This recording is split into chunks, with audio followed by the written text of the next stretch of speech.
For most of Pinecrest, the morning after a party involves quiet cleanup. For the Cabal, it involves a raven shattering an upstairs window and unfolding into a red-eyed man swinging a bat, a vampire assassination in broad daylight. Trapped in the bedroom, Dylan targets the weapon rather than the man. He uses life magic to accelerate the mold on the bat, transforming the wood into a blooming nightmare of biting carnivorous flora. The vampire lands a strike that should be lethal, but the blow deflects off Dylan's armor. It is a new pale metal, alchemically purified silver and gold, later identified as premium. Miles away, Blake senses the struggle through their shared magical link. From the passenger seat of a moving car, he rewrites local physics, granting Dylan's wooden stake the kinetic momentum of a four-door sedan. At a nearby cafe, Theodore deals with the second attacker. He casts his sight backward along the flow of time to find the working keeping the vampire safe in the sun, and terminates it. The protection fails for both vampires at once. Instantly exposed to the blinding morning Florida sun, the attacker in the bedroom burns to ash where he stands. The Cabal is moving past simple defense.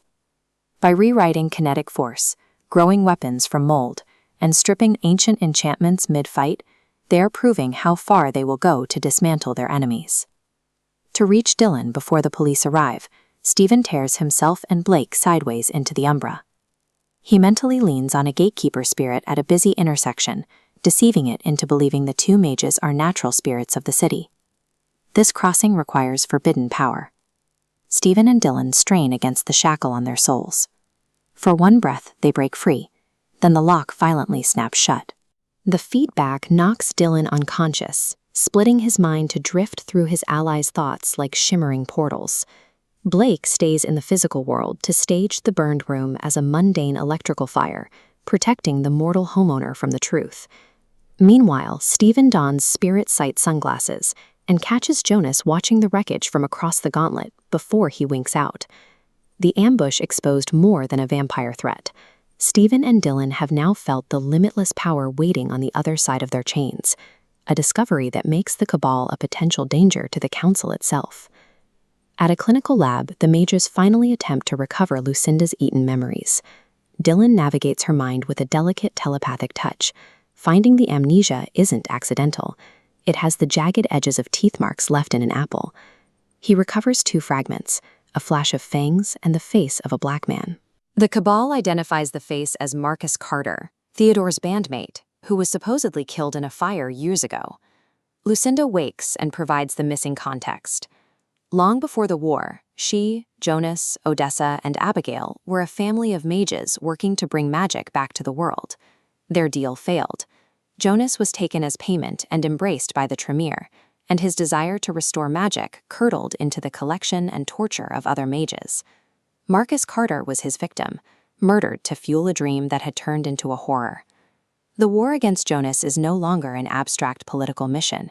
It is a hunt for a brother's killer and a family member who turned into a monster. Lucinda offers a branching prophecy.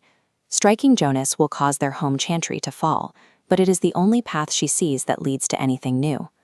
Knowing the council is compromised, Theodore negotiates with Master Zhao. He ignores the blackmail they hold over her, choosing instead to appeal to her humanity by arguing that the people of Miami are what actually matter. Zhao agrees to an alliance. In exchange for their silence regarding her surveillance work, she gives the Cabal a weapons vault keycard and 4 canisters of raw, distilled magic. The Cabal is building a rogue coalition.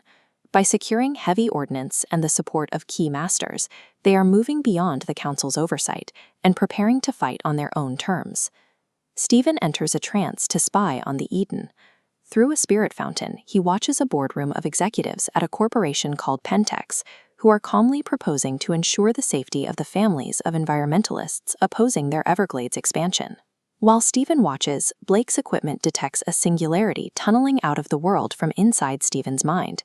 The energy signature equals 2 universes colliding, spiking Zhao's instruments at impossible levels.